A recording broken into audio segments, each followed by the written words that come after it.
Ayan, so ilan sa mga na-receive natin na request is tutorial kung paano ba mag-withdraw dito sa OKX using phone through P2P. Around 1 PM, nirecord ko na kung paano ba ako nag-cash out dito sa OKX. So kung wala ka pang OKX, punta ka lang sa comment section. Ilalagay ko doon para ma-direct ka lang kaagad sa registration. Alright, so make sure na yung i-withdraw natin is nasa funding. I-tap natin tong withdraw.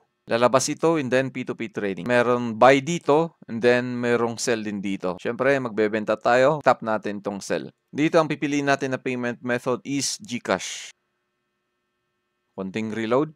So mapapansin natin ito yung mga accounts na nagbebenta, yung price nila, yung account, yung price nila, and then yung available na binebenta nila. So for example dito, yung account niya, meron siyang 21,000 transactions. Meron siyang 99.11% completion. So dito, pasok naman yung i-withdraw natin. Order limit, 10,000 to 129K. Tap lang natin yung sell. Ma-direct tayo dito. Ang winidraw ko kanina is yan, 500. Pero nagdalawang isip ako. Para mas sweet yung withdrawin natin, ginawa ko siyang 569 USDT. So, ang ma-receive natin is 33,201. Top sell USDT with 0 fees. O, di ba? 0 fees pa. Pag-appear ito, sell confirmation, sell. Okay. Okay, so, lalabas dito ang passkey, security check. Ayan, sa akin is, ang ginagamit ko na is Face ID para maka-sign in tayo. Ayun.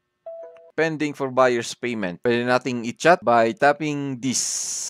By the way, check ko muna kung magkano yung laman ng GCash natin para malaman natin kung pumasok na ba yung asset na wini-withdraw natin dito sa ating GCash. Okay, so as of now, meron tayong 5.9. Balik ulit tayo sa OKX. Chat natin, tap natin yan. Ayan, so chinat ko siya. Sinabi ko, kindly proceed. So ayan, nag-chat siya. Sabi niya, still waiting for the OTP. So ibig sabihin, sinesend na niya yung asset natin.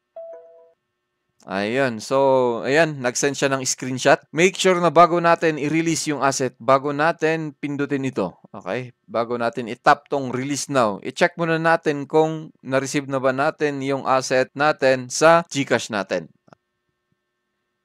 Pumasok na ba? Oops, reload natin. Ayan, meron na. Okay, meron na. So, kung na-receive mo na yung asset, itap mo lang yung release now. Tapos ito, confirmation payment to release crypto. Okay, so naka-receive tayo ng 33,201. Okay, and then tap release crypto. Yan, kung gusto mo, pwede mo siyang i-message at sabihin mo, ano ba yung sinabi ko dito? I love crypto.